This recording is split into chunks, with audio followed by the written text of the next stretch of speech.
Hello, welcome in this new short video presentation of the Harfang GUI API. Today, I will show you an interface to control the Poppy Ergo Junior robot. So here we have different sliders to control the rotation axis of the robot.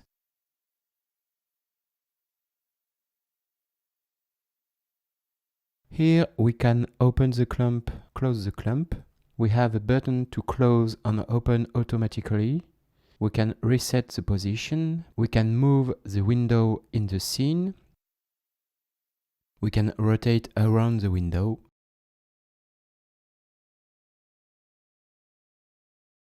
As you can see, the code is quite simple. It's immediate.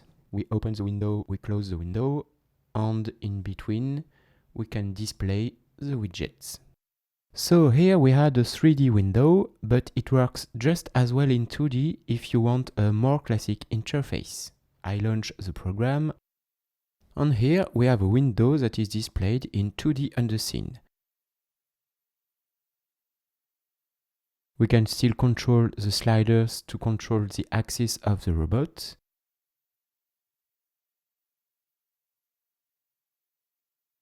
We can reset, we can close the clamp, open the clamp.